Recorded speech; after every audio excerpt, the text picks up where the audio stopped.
And hello, YouTube, and welcome back to another episode of The Zone TV Movie Entertainment with me, your host, Jonathan, and once again bringing you my thoughts and review for tonight's episode of Batwoman, Season 1, Episode 9, Crisis on Infinite Earth, Part 2. Alright, folks, Part 2 is here, so spoilers ahead.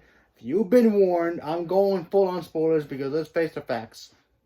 If I do a non-spoiler review, and then all the leaks are going to happen anyway, everybody's going to know everything anyway. So if you are not on Twitter, Instagram, all that stuff, cool, and you don't want to know, awesome. But for those who already know and don't care, welcome. So, now we're back on Earth 1. Everything's pretty much gone. Earth 38 is gone. Supergirl's world is destroyed.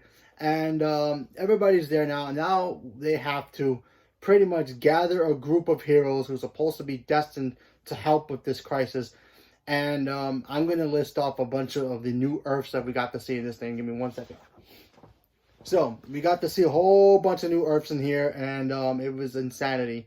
And I actually wrote it down on my iPad, so that was cool.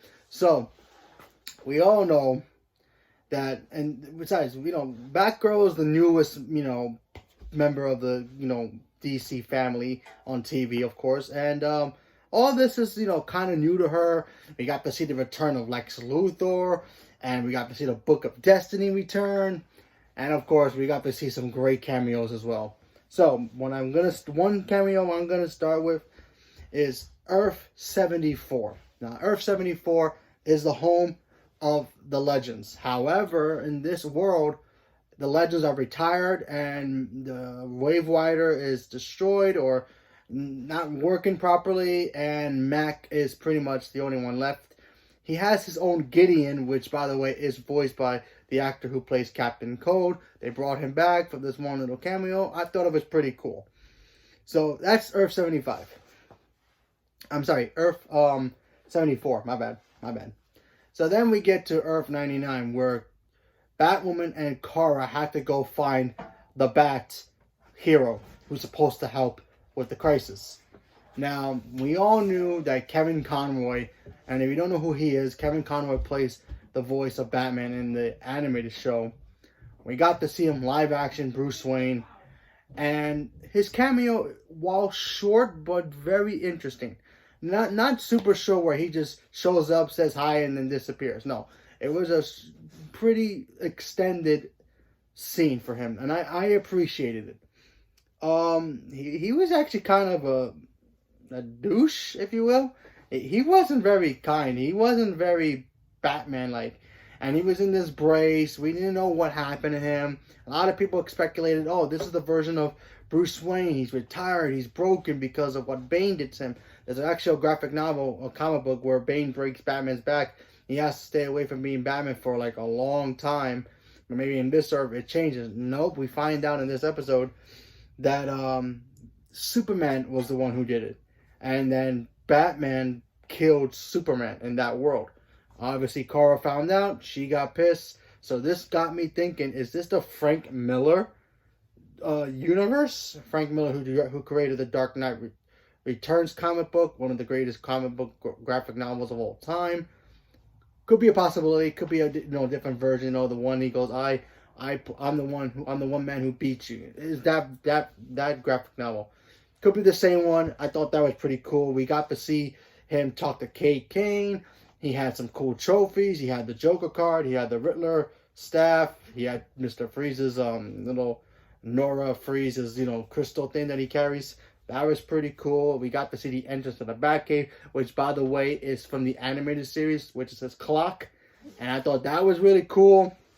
I liked that a lot. While that's all going on, Kate trying to recruit Batman because they need him. But then we find out later on that Kate is the one Bat that they need, and she's the real hero, not Bruce Wayne. And he's dead. Now Bruce Wayne is dead in that universe. So Earth 99 Batman, he dead. Earth 99 is still standing, dark and gloomy and all that. And now we get to Earth 167. Now, this is a key one. This is the Smallville one. Now, before all that even happened, we got to see Lex Luthor pretty much saying he's going to destroy everybody. and meet him. He got the Book of Death and he wants to destroy the Superman. So we get to see Smallville Superman, Clark Kent Superman. Now, I'm pretty sure a lot of people are going to be like, well, what was the point of him being there if he's not going to do anything? Well, true, I would agree with that, but unfortunately, he did some things here. He did some things where he got to see, besides knowing that there's other worlds out there, because remember, our Clark Kent from Smallville, all he knew was his Earth, time travel, all that, his Doomsdays, his Kryptonites, his Lex Luthor, which, by the way, has returned to life in Smallville, ending Smallville, season 10 ending, where he came back, which is Michael Rosenbaum still, even though he didn't make a cameo. That's fine. But they got the actor from Smallville playing Lex Luthor. He came, he talked to Clark, tried to kill him, used kryptonite, didn't work on him, because Clark Kent got rid of his power so he could become a parent. He has twin daughters, or two girls, and we got to see Lois Lane for a minute or two. That was pretty fun. Look, very simple, small little cameo from him. I liked it. I thought it was fun. And then, of course, we got Earth 96, which is the Kingdom Come Superman. Now, he plays an important role because we got to see him duke it out with Superman after Lex Luthor tried to control him. I thought that was pretty interesting. The fight scenes were a little cartoony, but overall, I thought the fight scene was pretty cool. Brendan Ralph as Kingdom Come Superman looked really cool, really sharp and sophisticated. Apparently, everybody in his world, all the people he loved, Jimmy, Perry White, Lois Lane, they're all dead because of the Joker or somebody from some, another town gassed them. I'm pretty sure it was the Joker, so go figure.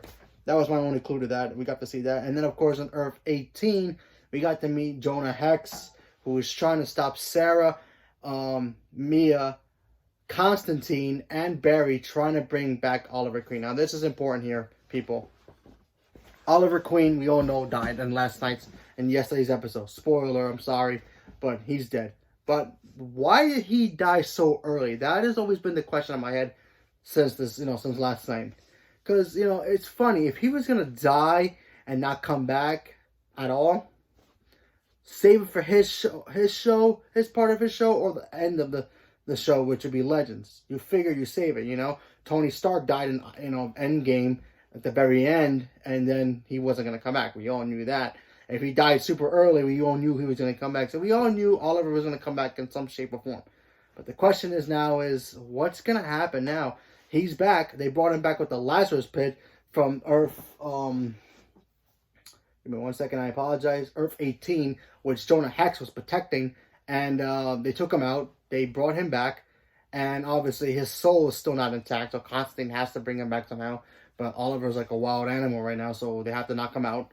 So how's that going to affect the show now moving forward? Well, who knows? Listen, the whole summertime I was talking about, Oliver ain't dead. He's going to become some kind of god. But then, we're going to see him later on with Felicity. Well, he's back now, but not with his spirits. They're going to bring him back. I'm starting to think they're going to change that whole portal thing that opened in the last season of Arrow and change that, where him and Mia, Felicity and William are all living happily ever after. And then, of course, in the future, Mom and Dad, they decided to go away forever and not come back anymore. Especially when the Black Canary and the Green Arrow show starts. No, the spin-off show starts. I'm pretty sure they'll do a backstory of how Mia and William had a great father, daughter, son, mother relationship with their parents. And then, of course, as a future, they all retired somewhere singing Kumbaya in some distant, country or something. That's probably going to be my new guess for what's going to happen with Oliver now. He's going to come back. He's going to retire somewhere with Felicity. So the whole portal thing that happened in last season where she went in to try to see Oliver, and we all thought maybe he'll be a god or something. I mean, it could still happen, but who knows. But I'm starting to think they're going to change that continuity and make it like, Oliver's sipping martini somewhere on the beach with Felicity, retired, happily. There's the two of them while Mia does her own spin-off show. That's my guess now. That's what I'm going with. Who knows what's going to happen? Maybe he'll come back, he'll still die, and then he'll get rewarded by becoming the new Monitor. Who knows? I'm still going to guess those, but at this point, we don't know. We still got Flash this episode, and we still have Legends of Tomorrow, and of course, Oliver's Arrow's episode as well. And of course, Black Lightning had a key thing in tonight's episode, which I'll get to in a minute. But overall, I thought this part of the episode was very good. Couple of cheesy moments here. Yeah, sure. The cameos. Yeah, they promised us cool cameos, but they were fine. I liked it. I liked it, the Smallville one. I loved Kevin Conroy's Batman, even though he was kind of a little, jerky. But still, it was fun. I liked this episode. It gave us some cool details. It gave us great moments with Lex Luthor, with him talking to Smallville Clark Kent. By the way, Tom Welling playing Clark Kent again. That was awesome. So I liked that. Overall, part 2 for me is a thumbs up. I liked it a lot. Maybe you don't, but that's okay. But we'll see what happens moving forward. So let me know what you guys thought about tonight's episode of the crossover, and what do you guys think of it so far? So far, it's not bad. It's not great, but it's not bad either. Let's see what happens with Flash, Arrow, and of course Legends. And stay tuned for more. Thank you very much, and have a good day.